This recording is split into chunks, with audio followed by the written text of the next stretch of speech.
Looking at the divorce papers handed to him, Robert burst into laughter. Sounds great. I'll grant you the divorce. With no income, you'll come crawling back to me in no time. Haha. Who's the one without a source of income now, huh? My knave husband believes I'm leaving him without a plan. Little does he know about the trap I've laid out.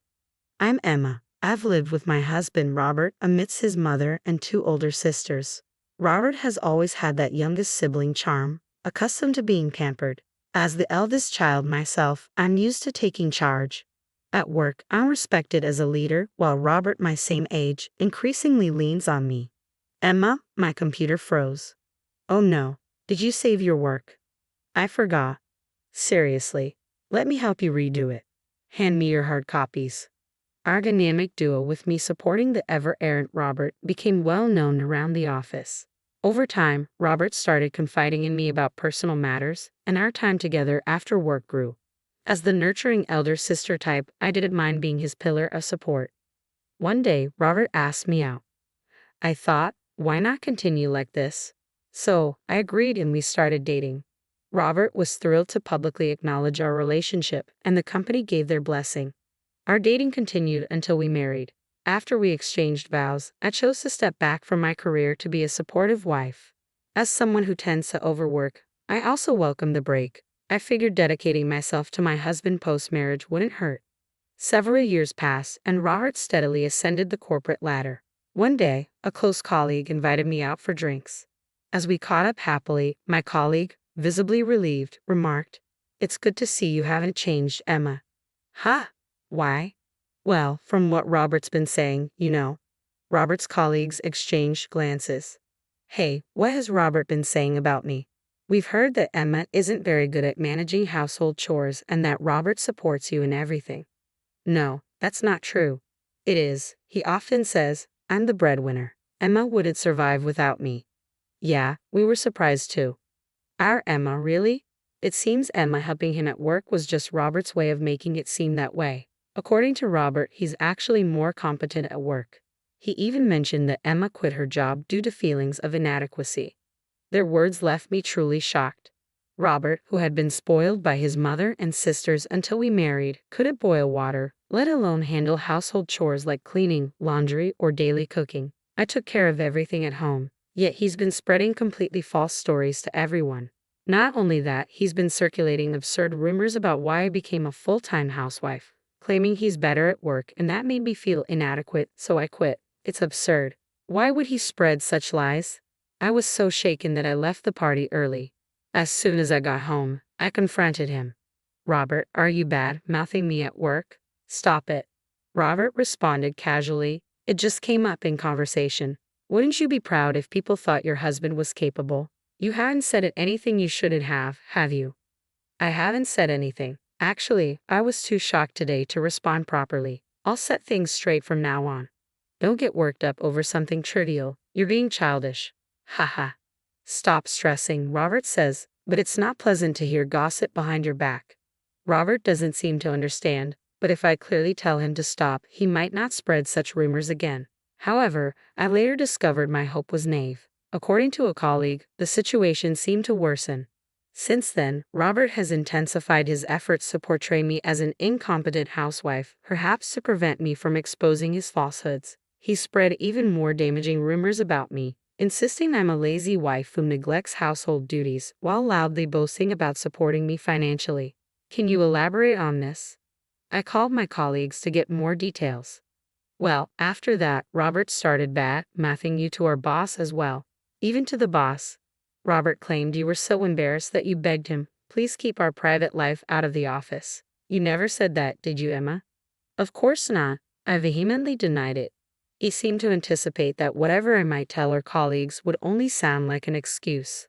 I told everyone the truth, that I manage all the household chores and Robert can't handle anything at home. Besides, he often seeks my advice when he faces work challenges. When he admitted he didn't know how to prepare a proposal, I even helped him draft documents.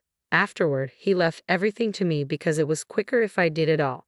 As I expected, my former colleagues, who knew me well, immediately believed me. Reluctantly, they continued. "I debated whether to share this with you, Emma. According to them, Since his promotion, Robert has been using his position to invite young women from work to dinners. There's one in particular he seems to favor, and she doesn't seem to mind. Lately, they've been seen together late at night quite often. Actually, I've seen it myself, Robert arm in arm with her having an intimate dinner at a restaurant. Indeed, Robert had been returning home late at night frequently lately, citing overtime work. He'd even leave early on weekends, claiming business trips. I see, thank you for letting me know. Then it all became clear. Robert wasn't just undermining me at the office, he was also cheating on me. Not only was he spreading rumors about me, but he was also seeing another woman in secret. I can't forgive him. I can no longer bring myself to support such a person. I kept my anger and determination to myself and chose to maintain the facade of our normal life. Unaware of everything, he continued to seek my guidance on work matters as usual. Hey Emma, the progress on our next project isn't looking good. If this fails, it could be detrimental to the company. Where do you think we need to adjust our schedule? Oh, and by the way, we need an urgent proposal ready by tomorrow. I'm tied up with something else. Despite his circumstances, I calmly advised him and prepared the proposal.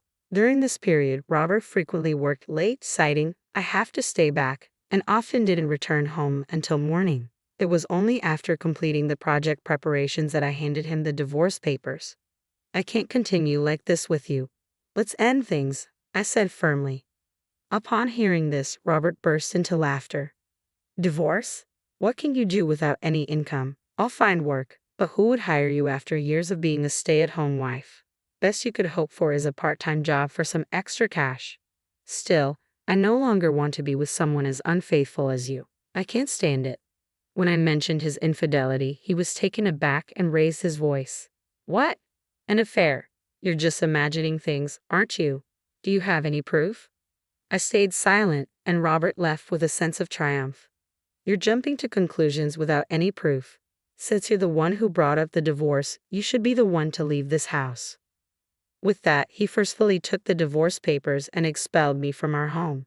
However, I had already prepared my bags to leave. I picked them up and walked out. As I left, I heard Robert's mocking words, You, with no place to stay, will be back soon enough. They'll come begging later. Yet it was Robert who came begging the next day. Emma, what's going on? The document you gave me the other day was a mess. The schedule I revised based on your suggestions had so many gaps. Even after discovering his infidelity, I continued to create documents for him, but with a twist in their content. I directed him to develop schedules based on impractical assumptions and intentionally made flawed suggestions for his proposals. The result was a chaotic mix of poorly planned schedules and flawed proposals, which Robert blindly submitted without review. Predictably, the project ended in a disastrous failure, causing Robert's reputation within the company to plummet. With trust eroded, Robert was demoted. Dissatisfied with his new role, he blamed his wife, claiming she had influenced his decisions. This defense backfired, further damaging Robert's standing. The company viewed his dependence on his wife for business decisions as a serious issue, overshadowing the project's failure itself. I noticed a significant improvement in your work efficiency after your marriage. Have you been consulting your wife all along? Like this incident? No, this was the only time my wife assisted me. Robert realized there was no use defending himself anymore. His incompetence, his reliance on others for everything, had become apparent to his boss. He tried to contact me multiple times afterward, but I ignored all of his attempts because they were simply bothersome. Then one day, a lawyer claiming to represent him visited me. Robert says you're always welcome to return. Even now Robert believes I might come back, and you're welcome to return? How arrogant and absurd. Please convey to Robert that I have no intention of returning. If he's concerned about my well-being, he shouldn't be. I'm prepared to build a new life for myself. I believe it's Robert who's struggling without any income now, I remarked as I dismissed the lawyer. A few days later, my former boss contacted me upon learning that all of Robert's recent work had actually been my own achievement. Emma, would you consider returning to us? Return? But I've been out of the workforce for some time now. You haven't been out of work at all. You've been handling your husband's responsibilities all along. I understand if working in the same place as your ex-husband might be uncomfortable. Following this, my boss negotiated with higher management to ensure Robert and I wouldn't be in the same department. A few days later, he called me again. Emma, you don't need to worry about anything anymore.